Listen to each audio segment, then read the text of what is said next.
Reading Challenge kitobi 7-unit Our Sports Bad for Kids degan maqolani ko'rib chiqamiz. Xo'p, birinchisi aggressive degani bu agressiva both an active ready to fight or attack. Reinforce degani majburlamoq yoki zo'rlamoq degani. Make stronger bo'ladi. Acceptable degani o'sha qabul qilsa bo'ladigan. Okay bo'ladi. Negative degani shu negative effect bad bo'ladi. Values degani tarbiya degani. Beliefs a person follows in life. Allow degan ruxsat bermoq, let yoki permitga sinonim bo'lar ekan. Matnga o'tamiz. People think children should play sports. Bolalar sport bilan shug'ullanishi kerak deb o'ylashadi. Sports are fun and children stay healthy while playing with others. Sportlar juda ham qiziqarli va bolalar boshqalar bilan o'ynashganda sog'lom bo'lishadi. However, playing sports can have negative effects on children. Biroq sport bilan shug'ullanishni ham bolaga yomon ta'siri bo'lishi mumkin. It may produce feelings of poor self-esteem or aggressive behavior in some children. Bu ba'zi bolalarda agressiv xulq-atvorni yoki o'ziga bo'lgan ishonchni pastligini keltirib chiqarishi mumkin. According to research on kids and sports, 40 million kids play sports in the US. Bolalar va sport ustida o'tkazilgan tadqiqotga ko'ra, Amerikada 40 million bolalar sport bilan shug'ullanishadi. Of these, 80 million says they have been yelled at or called names while playing sports. Bulardan 18 milliontasi har doim baqirib turiladi yoki taqirlab, haqorat qilinadi sport o'ynab turganda. This leaves many children with bad impression of sports.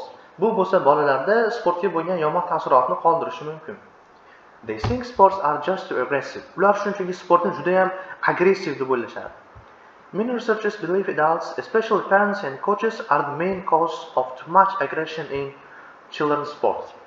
Ko'plab tadqiqotchilar ishonishadiki, kattalar, asosan ota-onalar, murabbiylar bolalar sportidagi agressivlikning eng katta sababidir. They believe children copy aggressive adult behavior. Ular o'sha agressivlikni kattalar xulq-atvordan ko'chirishadi deb ishonishadi. This behavior is then further reinforced through both positive and negative feedback. Bu xulq-atvor esa keyinchalik bolalarning o'zida ham pozitiv ham negativ fikrni uyg'otishi mumkin. Parents and coaches are powerful teachers because children usually look up to them. Ota-onalar va murabbiylar eng kuchli o'qituvchilardir, chunki bolalar ularga havas qilishadi. Often these adults behave aggressively themselves, sending children message that winning is everything.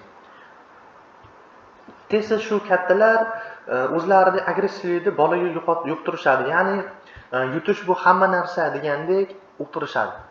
At children's sporting events, parents may yell the insults at other players or cheer when their child behaves aggressively. Bolalar sport mashg'ulotlarida ota-onalar boshqa o'yinchilarga baqirishadi yoki qarsak chalishadi, o'zlarining bolalari agressiv tutsa agar. As well, children may be taught that hurting other players is acceptable or they may be pushed to continue playing even when they injured. Shuningdek, bolalarga boshqa o'yinchilarni jarohatlash juda yaxshi, bu qabul qilsa bo'lgan narsa deb uqtirishadi yoki ular jarohatlangan taqdirda ham o'yinga majburan kirgizishadi. In addition, the media makes violence seem exciting. Qo'shimcha tarzda media bo'lsa shu vahshiylikni qiziqarli qilib ko'rsatadi. Children watch adult sport games and see violent behavior played over and over on television. Odamlar bu kattalar sportlaridagi bu narsani ko'rishadi va qayta-qayta televizorda ko'rib, ko'chirishga harakat qilishadi. As a society, we really need to face up this problem and do something about it. Jamoat sifatida biz bu muammoga yechim topishimiz kerak va nimadir qilishimiz kerak. Parents and coaches should act as better examples for children. Ota-onalar va murabbiylar bolalarga o'rnak bo'lgan darajada harakat qilishlari kerak. They also need to teach children better values. Va ular bolalarni yaxshi tarbiyalashlari kerak. They should teach children to enjoy themselves whether they win or not. Ular bolalarga yutqizishadimi yo'qmi, muhimi maza qilib o'ynash kerakligini o'rgatishlari kerak. It's not necessary to knock yourself out to enjoy sports. Xo'p, siz sportda maza qilishingiz uchun o'zingizni juda ham qiynab tashlashingiz shart emas. Winning is not everything. In addition, children should not allow to continue to play when they injured. Yutish bu hamma narsa emas. Qo'shimchasiga bolalar jarohatlanganlarida o'ynashga ruxsat berishlari kerak emas. Sending a child with injury into game gives the child the message that health is not important as winning. Xo'p, jarohatlangan bolani o'yinga tushirish xuddi bu unga sog'liq hamma narsadan ustun emas, g'alaba muhim degan narsani uqtirishda gapdir. If we make some basic changes, children might learn to enjoy sports again. Agar biz oddiy o'zgarishlar qilsak, bolalar yana sportdan maza qilib o'ynashlari mumkin. Savollar. What is main idea of the reading? Matnning asosiy g'oyasi nima?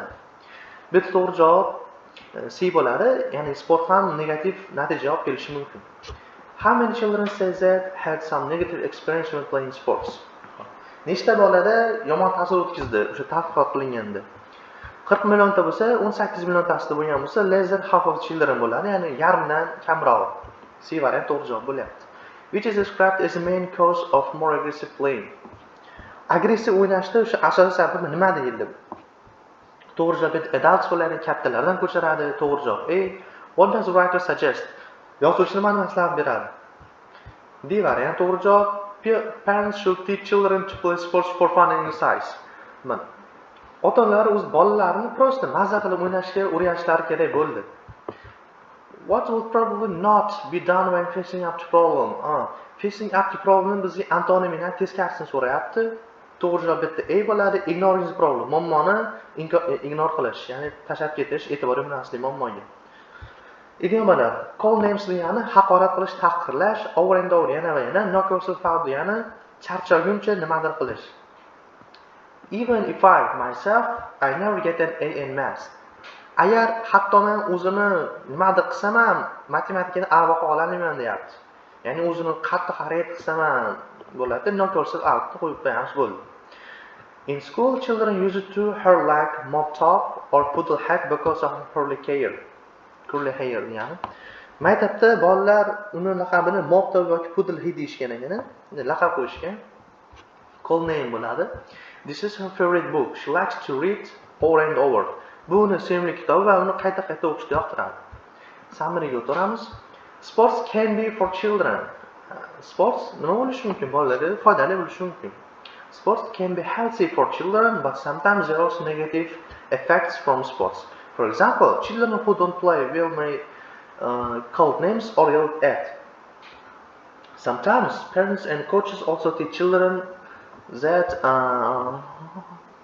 aggressive play is okay in sports.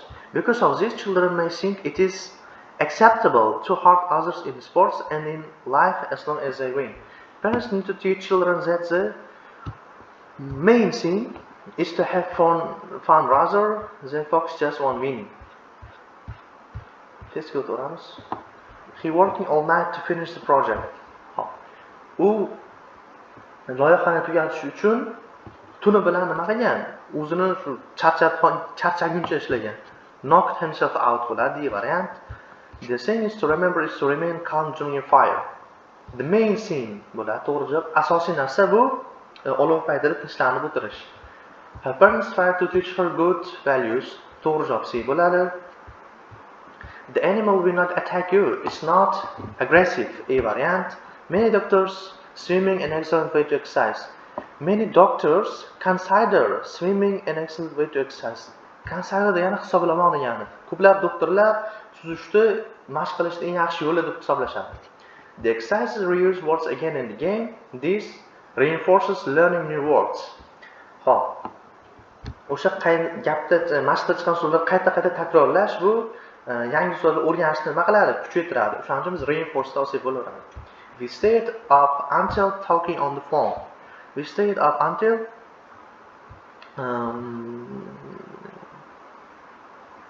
3 hours bo'ladi. To'g'ri javob D. O'sha biz soat 3-4 gacha uyg'oq turdik, telefonda gaplashguncha uyg'oq bo'ldim deyapti. I don't think it says medicine is I still have a headache.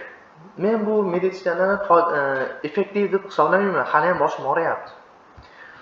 To'g'ri javob B bo'ladi. The coach will the award for the winning team. Willdan keyin fe'l kelishi kerak, o'zidan o'zi B'ni olamiz yana. Try to exercise more often. It's good for your health. A variant olyapmiz oxirida.